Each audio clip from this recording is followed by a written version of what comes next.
In London and Los Angeles, the Beatles and the Beach Boys were both turning pop into art, each inspiring the other to greater experimentation in the recording studio.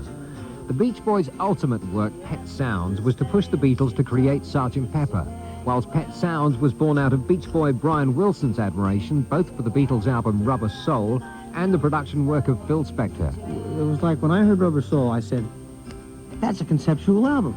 I said, listen to that continuity of sound there. I said, I want to do just the opposite. I want to do a great album that has one, each is different, you know? But I was really motivated by Rubber Soul. I mean, I couldn't believe Rubber Soul. We experimented musically to the hilt. I was most determined to stay up with the Beatles. And we did stay up with the Beatles. And Spector, of course, his name comes up a lot in my life, and in my career also, you know. His name has come up quite a bit over the years.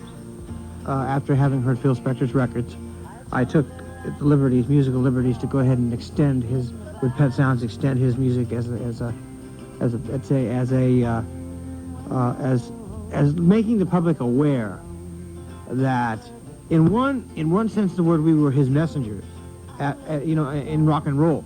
But for the most part, it was my music that had emerged, and that my experimentation in the studio was definitely a part of me, not something Phil Spector would do. You know, I learned from him, but I did not copy. I didn't copy him. You know what I mean?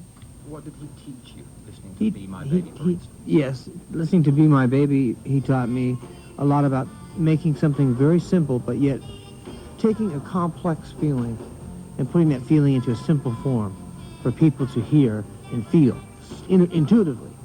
His records brought out intuitiveness in me and other people. Like we'd hear it with our ears, but it doesn't go quite to your brain as much as it goes right to your intuition, you know? So you can trust a record by the sound of it and the way it's produced.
One of the most important records in Brian Wilson's life, the Ronettes and Be My Baby. In addition to Phil Spector and the Beatles, there was another great influence on Brian's life that made Pet Sounds so different from the surfing, hot-rodding Beach Boys of earlier times. See, the LSD brought out some of the insecurities in me, which I think most likely went into the music, you know. But it was so sensitive that I don't think anybody was ready for something that sensitive. You know what I mean? I don't think so. I know perfectly well I'm not where I should be. I've been very aware you've been patient with me. Every time we break up, you bring back your life to me. And after all I've done to you, how can it be? Still be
Nobody wants to do something, especially a record company, that's going to be a risk, you know. Nobody wants to take a chance. In those days, nobody did. You know, everybody kind of went with tried and proven methods for a while. And then later on, maybe in the late 60s, in mid-60s to late 60s, it was a little more experimental, you know. And I just remember being a part of it, you know, and thinking to myself, wow, what a part of it I am, you know. I just really had quite an attitude about that. But I shared in that renaissance, and we all had a good deal of our own kind of pressure, you know what I mean? That we wanted to stay up with the Joneses, that I wanted to live up to my name, and all I know was I never even got down to the point where I could even think about it. That's how heavy it was for me, you know. I just knew that somewhere up there in the sky, you know, my ball bearings were turning around, and I could get something to make sense in life. I had to prove that I could make it alone now, but that's not me. I wanted to show how independent I'd grown now, but that's not me.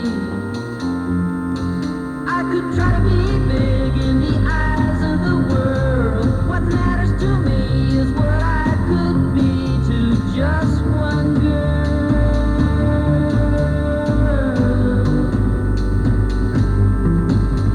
I'm a little bit scared 'cause I haven't been home in a long time. You needed my love and I know that I left at the wrong time. My folks, when I wrote and told them what I was up to, said that's not me. I went through all kinds of changes, took a look at myself and said that's not me.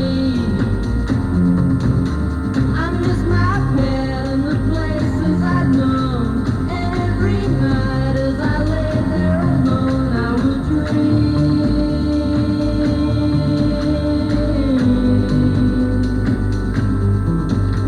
I once had a dream, so I packed up and split for the city. I soon found out that my lonely life wasn't so pretty. I'm glad I went, now I'm that much more sure that we're ready.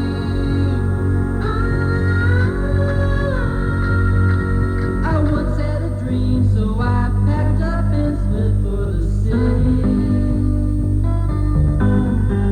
I soon found out that my lonely life wasn't so pretty. I once had a dream, so I packed up and split for the city. I soon found out that my lonely life wasn't so pretty. The new dimensions that came forward in our music were based on other people's music too, you know, an influence, and a direct willpower to want to create something substantial and logical that you could see, look at and think, well, this is a very systematic, methodical record, like Good Vibrations was, and which it took 6 weeks to make. Then there were a lot of people, you know, bad-mouthing the Beach Boys and putting the pressure on us for something that we couldn't do. You know what I mean? But I assumed that what I have done, I have not really made one bad record. You know what I mean? I don't think I made one bad record in my whole career. I may not have made all great records, but not any bad records. Wouldn't it be nice if we were older and we wouldn't have to wait so long? And wouldn't it be nice to live together in the kind of world where we belong? No, it's gonna make it that much better when we can say goodnight and stay together. Wouldn't it be nice if we could wake up in the morning when the day is new, after having spent the day together, hold each other close the whole night through? What happy times together we've been spending. I wish that every kiss was ever ending. But wouldn't it be nice? Maybe if we think and wish and hope and pray it might come true.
Wouldn't It Be Nice, the optimistic song that opens side one of Pet Sounds.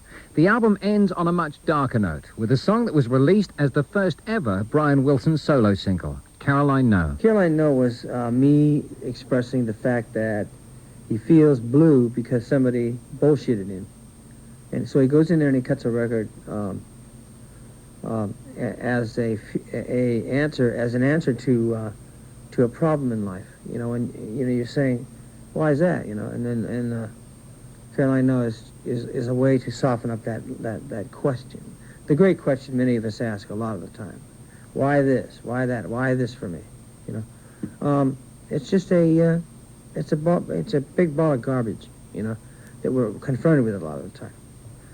And this is what I wrote that song about, that garbage that you go through, you know. That's what I wrote about. Where did your long hair go? Where is the girl I used to know? How could you lose that happy glow? Oh, Caroline, no. Who took that look away? I remember how you used to say you'd never change, but that's not true. Oh, Caroline, you break my heart. I don't wanna go cry. It's so sad to watch a sweet thing cry. Oh, Caroline. Could I ever find in you again things that made me love you so much then? Could we ever bring them back once they have gone? Oh, Caroline,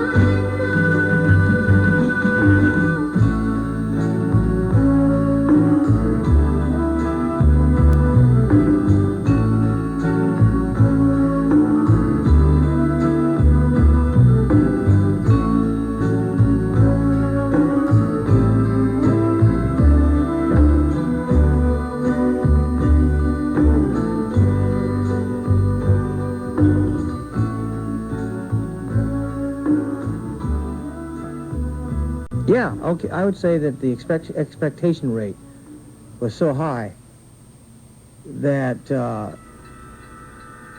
it was a disappointment to some people to see that we were not continuing in the rock and roll kind of fashion.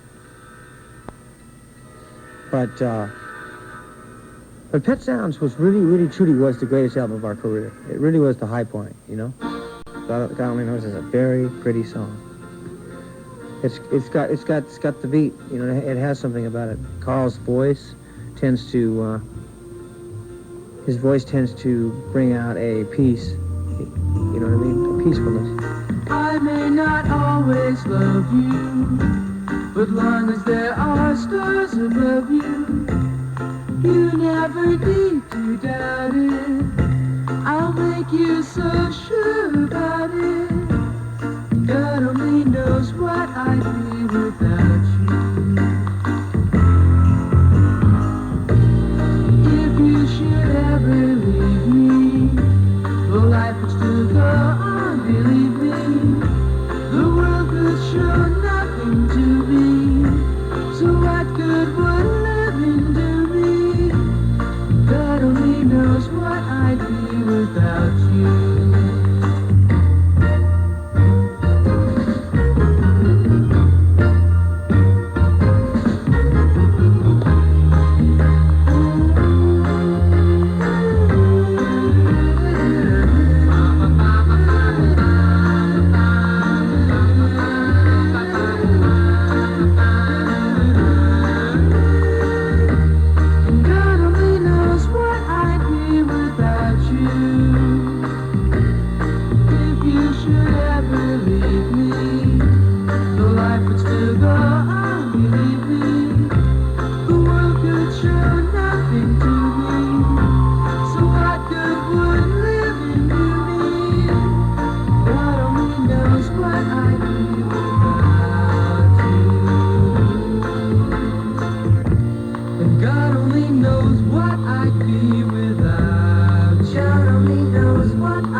picture it as a huddle or a formation of football players, you know?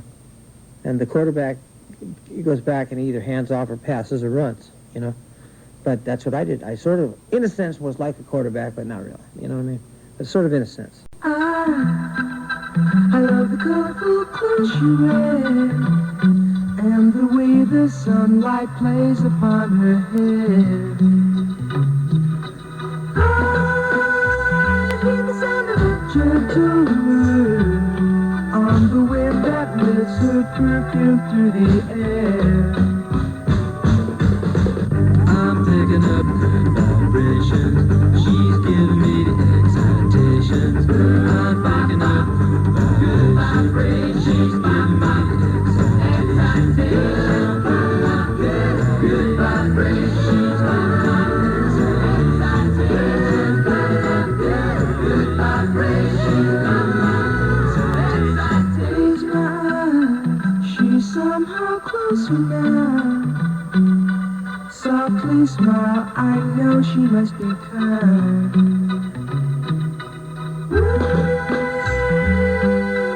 In her eyes, she goes with me to a blossom room. I'm picking up good vibrations. She's giving me the excitations. I'm picking up good vibrations. She's giving me the excitations. Good vibrations. Good vibrations.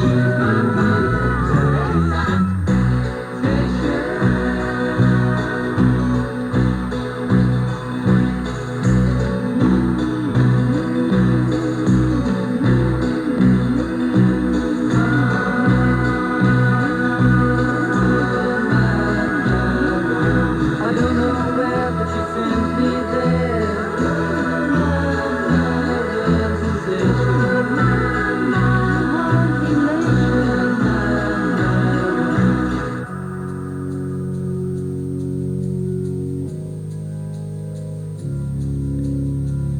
Gotta keep those loving good vibrations are happening with her. Gotta keep those loving good vibrations are happening with her. Gotta keep those loving good vibrations.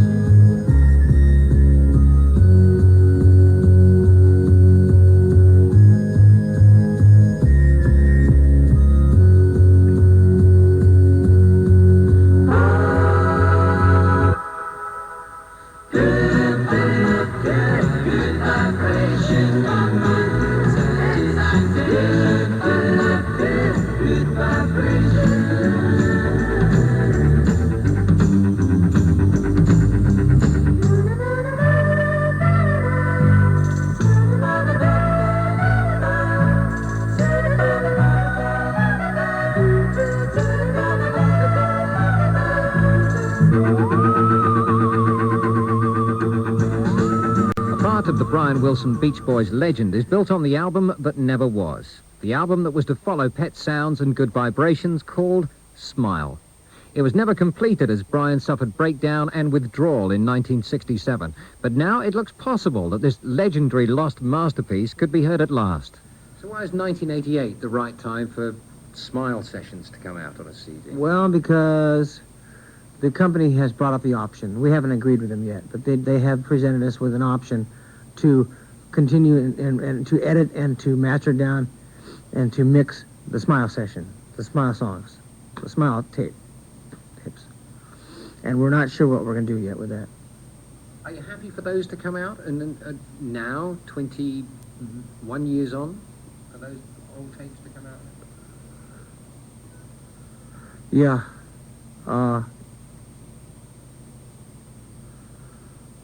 I think they're too disjointed. I don't know. I don't find enough continuity in them. And I thought, you know, as far as I know, I don't think they're good enough. I don't think they're good enough. You can go in there and put some vocals on, can't you? Yes, of course. Yes. Yes. I've been in this town so long and back in the city, I've been taken for a lost and gone, and unknown for a long, long time.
tough and healthy, wealthy and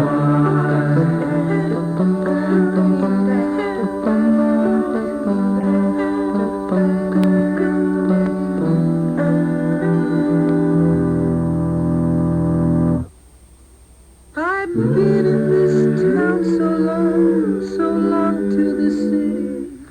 I'm fit with the stuff to ride in the rough, and sunny down snuff I'm alright by the heroes and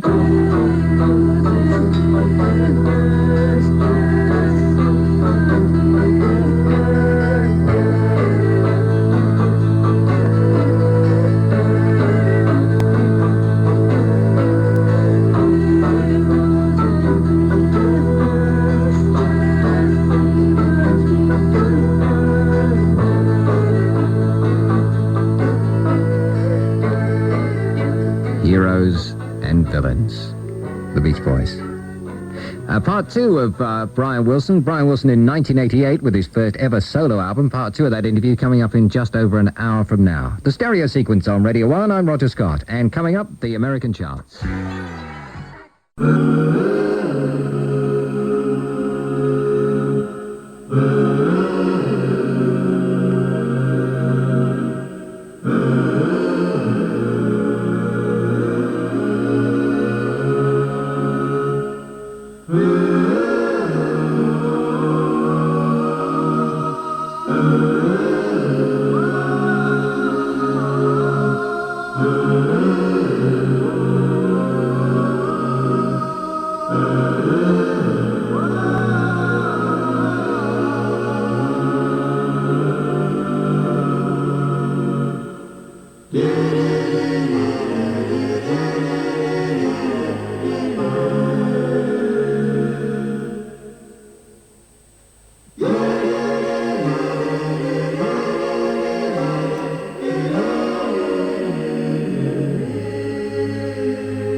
That's One for the Boys, a small masterpiece from Brian Wilson's first solo album. The Brian Wilson of 1988 looks great, slim and fit and completely off the drugs that drove him to the brink in the 60s and 70s. The man responsible for Brian's recovery is Dr. Eugene Landy, his psychotherapist, personal manager and executive producer. But it's this complete involvement in Brian's life and career that has brought him to the attention of the California Attorney General's office, who's filed charges against him of gross negligence in his treatment of Brian Wilson. The case will be heard later this year. So why has it taken you all this time to make a solo album? It took all that time because I didn't think I was right. I didn't think I was ready to branch away from the group at that time. All those times, over the years. And as a matter of fact, Gene Landy, my executive producer, brought up the idea to me first brought up the idea to me to try a new solo album. He said, I think this is the right time to go ahead and do it. And I tried it, and it was great. Dr. Landy's function, he's your executive producer. Exactly what does executive producer mean? It means the producer that has the overall view of the record. The executive producer is the overall view of the record. It has the overall view, the bigger picture of a record, like Phil Spector used to have with his records. That's what Eugene Landy has to my records. He has the overall view of my records. And I consult with him daily. Every time we work, we're consulting with each other.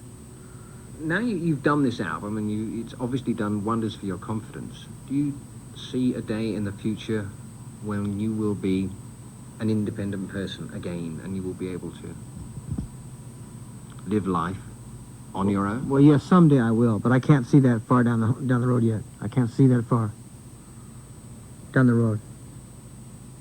I mean, who could see that far? You know what I mean? But it is something you would wish to happen. Oh, yes, yes. Dr. Land is executive producer on the album, but what is his function in your day-to-day life? He is my partner, my business partner. We have a company called Brains and Genius, and he and I work together in this company. And he's not really my doctor as much anymore. You know, that my new doctor is Dr. Saul Samuels of Los Angeles. So Gene Landy is a business partner now. Yes, he and I are business partners. Yes.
That record, you demonstrate that you don't need the other guys. You don't need the Beach Boys, because if anybody ever doubted it, that track for me shows them that you are the Beach Boys.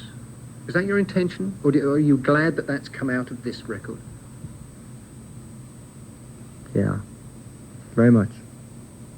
What it was is that Melt Away was conceived of as a guy, another way to say you make me feel better. And I kept thinking, and I was real challenged to come up with a title that with a chorus, I guess, and a title that explains how the guy really feels, you know what I mean, about his chick. So he says, instead of saying you make me feel better, he goes, you make my blues just melt away. You know, it was a way of saying that, you know what I mean?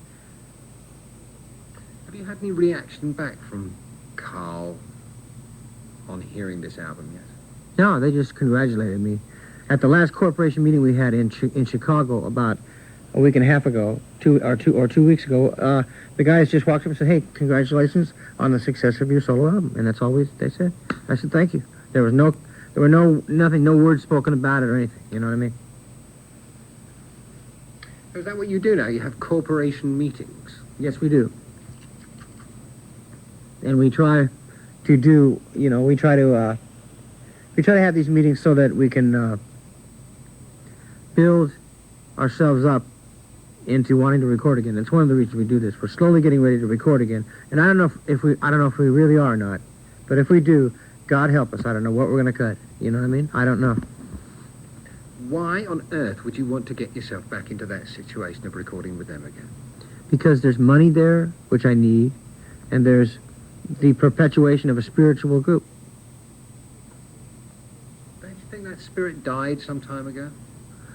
Yeah, it did, but it's back now. It's coming back. And when you say that there's money there, is that the only reason you would do that? No.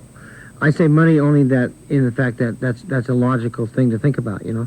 My first obligation is the artistic fulfillment of a record, then money, in that order, yes.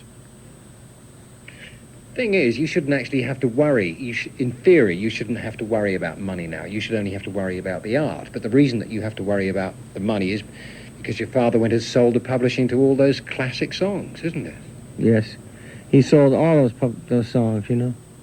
He sold them. He wanted to cash out of the business. He didn't want to stay in the business. So he cashed out. He bailed out. He sold them over. He sold them to A&M Records, to Irving Records, Irving Music, their publisher. And I said, "Oh, Dad, you're getting took there. You're getting took." He says, "I don't care. I just went out of the business."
A lot of the other people who've worked on this album that I've read quotes from have said it was a very difficult album to do. And some of them have gone so far as to say it was a nightmare. And yet for you, it was a labor of love. Why was it so difficult for them? For who? It wasn't difficult. You know, what I'm trying to say is the guy had a strong will, you know what I mean? He had a strong will, and he wanted to just perform. I guess the guy just needed to prove himself. I mean, we had some arguments, and I didn't like the kind of things that came up. He kicked me out of the studio one day, out of my own session. I don't know. It was very, very difficult to work with Russ. But yet on the positive side, he really did help out on the production. I mean, he really did come out with some good ideas in the production of the album. Did you not feel you could have done that side of it yourself? You are a record producer. Well, it was just that we were experimenting with collaboration. Gene and I both thought that collaborative efforts are just as good as, or even better than solo efforts. So you can do that by collaborating and working with people hand in hand to come up with even a stronger record. Or, you know, two minds are better than one, maybe. Maybe that's Gene's attitude for this album. For this album, maybe the next one will just be one producer. Maybe just he and I'll produce it. There's a lot less trouble, a lot less fights, and a lot less arguments. Yes. That's true. It took a year, and it cost, as far as I can gather, $1 million to make this. It cost a little over $1 million to make, yes. And a very expensive album. We worked off and on for a year. We worked hours and hours, you know, a day, different, you know, just getting different cuts here, and different this and different. My programmer would get me a sound on the emulator synthesizer, and I would do that. Then we'd take another 2 hours to try to set up another sound or a tone, and it took forever to get that darn thing made. Love and Mercy, the song, and you're sitting in this crummy movie, and it sounds to me like it might have been Rambo 4 or something you were sitting there watching. Did you have a movie in mind? No, I didn't. No, there were a whole bunch of really wacky movies I saw over the years, you know, since I've gone with Gene in January of 1983. And so I've seen a lot of movies where I just had my hands on my chin and just like, you know, grinding my teeth and just not liking what I'm seeing, you know. But no, that's what Love and Mercy was all about, just that feeling that you get in a theater, you know. I was sitting in a crummy movie with my hands on my chin. Oh, the violence that occurred seemed like we never win. Love and mercy, that's what you need tonight. Love and mercy to you and your friends tonight. I was lying in my room and the news came on TV. A lot of people out there hurting and it really scares me. Love and mercy, that's what you need tonight. Love and mercy to you and your friends tonight. I'm standing in a bar and watching all the people there. Oh, the loneliness in this world, well, it's just not fair.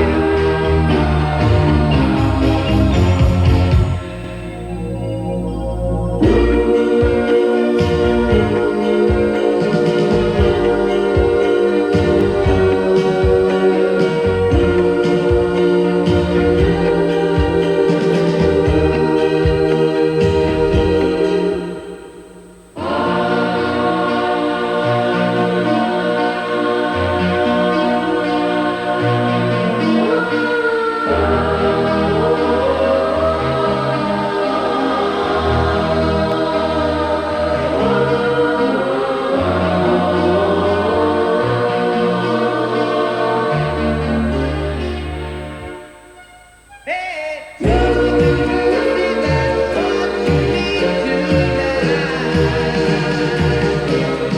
tonight. Love and mercy to you and your friends tonight. Love and mercy, that's what you need tonight.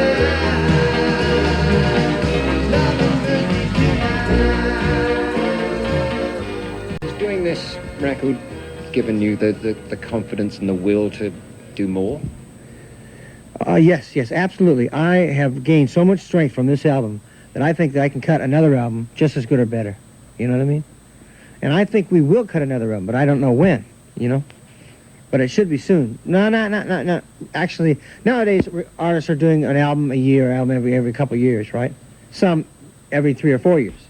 And I don't know what the deal is about the next album, but this album here was conceived of in love and spiritualism, and I'm hoping that it'll just satisfy people's souls and satisfy people wherever they are, you know? Because that's what I think we did it for, to satisfy people artistically. You will forever be, for the rest of your life, you will forever be a Beach Boy, Yes. won't you? Is that not something you'd like to get away from? To actually branch out and be your own person and not to be thought of as Brian Wilson, he was a Beach Boy. No, I want that both. I want the solo and the Beach Boy group. That's what I think I should do. I think I should get both. A solo career going and a Beach Boy career happening. Still happening. That's the only way to do it. Phil Collins did it that way, you know? You must realise that the expectations that people have of you, because they followed your work, they bought your records, they listened to what you're saying. Very high expectations for this record, and it probably some people were thinking he can't live up to this. Was that a pressure as you were making this record? Yeah. We felt the pressure all the way through, you know, the whole time. Every day, pressure, lots of it, you know. But self-imposed pressure you bringing in on yourself. Yes, absolutely. To be critical of oneself and one's music, that's what we did. And that's how we did it. That's how we got the album done. And By, live up the legend. yes. We did it by concentrating and really applying ourselves, you know. It really did work. You feel like going out and playing some of these songs live now? Yeah, I do. As a matter of fact, we might in November or December. Yeah. You wouldn't want to go out with the Beach Boys and do it live again, would you? I might try that. I might try it, but I don't know if it'll work. You know what I mean? Like have them do some of these songs? Yeah, that would be good. If they did some... Oh, if the Beach Boys did my songs, oh, it'd be great. It would be fantastic. And Rio Grande is the song that we all, I think people like me, heard and thought, well, if Smile had ever come out, it probably would have sounded a bit like this. Were we way off drift or what? Not really, but similar, you know? See, the guy that started it all rolling was Lenny Waronker, the president of Warner Brothers Records. And he asked me and this guy, Andy Payne, to come up with a record, with a song about cowboys and Indians. So we did our best, you know what I mean? And then Dr. Landy said, no, hey, why don't we just put it to a 5 or 6 movement suite or a rock opera? And we said, yeah, well, what we'll do is we'll just sit down and we'll just see what comes out, you know, like naturally, you know? And that's what we did. We worked on it naturally, and we got the whole damn song, the whole 8-minute and 2-second suite called Rio Grande done. And it was all because that the continuity of one thing flowed into the other, you know? The more we get into it, the farther along we get, you know what I mean? And then one thing built on the other, and it kept building on the other until it was right, it was okay, you know? Rio Grande, Rio Grande, I swim you, but I can't. Late at night, flickering fire, keeping me warm and safe from harm. Little man understands the Indian's upper hand. Never stray, always traveling groups of 10. Cherokee Trail, Cherokee Trail, I find you all alone. Cherokee Trail, Cherokee Trail, I can't find my way back home. Oh, the great big river goes on and on. Oh, the great big river makes my heart beat strong. Yeah, the great big river goes on and on. And the great big river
folks. How are you doing? This is Brian Wilson of the Beach Boys, telling you that please, if you give just consideration to my album, I think you'd like it if you gave it a try. Thank you. There is only FM.